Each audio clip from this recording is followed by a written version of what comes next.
আজকের এই প্রশ্নটা কত কম্পিটিটিভ এক্সামে এসছে তার কোনো সীমানা নেই, প্রচুর কম্পিটিটিভ এসছে।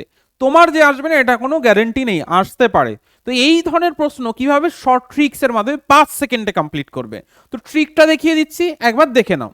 যদি এরকম থাকে যে মাইনাস ভাগ ভাগ ভাগ তারপরে ভাগ, সেক্ষেত্রে আমরা জানি এটার উত্তর কি হবে, আমরা অনেক ট্রিক্স ভিডিওতে দেখিয়েছি, আমাদের প্রিভিয়াস যে সমস্ত ভিডিও আছে সেগুলোতে পেয়ে যাবে।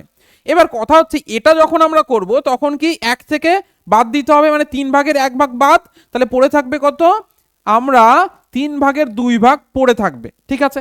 এবার যেহেতু এটা ভাগ আছে তাহলে কি করবে, মোটামুটি গুণ করে দাও। যেহেতু এটাও ভাগ আছে মোটামুটি গুণ করে দাও, যেহেতু এটাও ভাগ আছে মোটামুটি গুণ করে দাও। এবার যেহেতু সবগুলোর ভাগ এটা, তার মানে এটাকে আমরা লিখে দেব ওপরে, ঠিক আছে।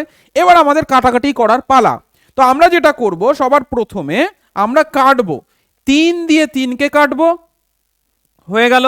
আচ্ছা, নেক্সট হচ্ছে 8 দিয়ে 16কে কাটবো, 2 আসবে, 2 দিয়ে এটাকে কাটবো, হয়ে গেল। তাহলে পড়ে রইলো আমাদের এখানে 1/4, এটা হয়ে যাবে এই প্রশ্নের উত্তর। তো যে ট্রিকটা দেখালাম এই ট্রিকে তোমরা নেক্সট অঙ্কগুলো সলভ করবে।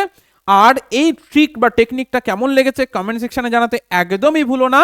আর তোমার কত সেকেন্ড এই প্রশ্নটা সলভ করতে পেরেছো সেটাও জানাতে ভুলো না। এরকম আরো ট্রিক্স অ্যান্ড টেকনিকের জন্য অবশ্যই আমাদের চ্যানেলকে ফলো আপ বা সাবস্ক্রাইব করে নিতে একদমই ভুলো না।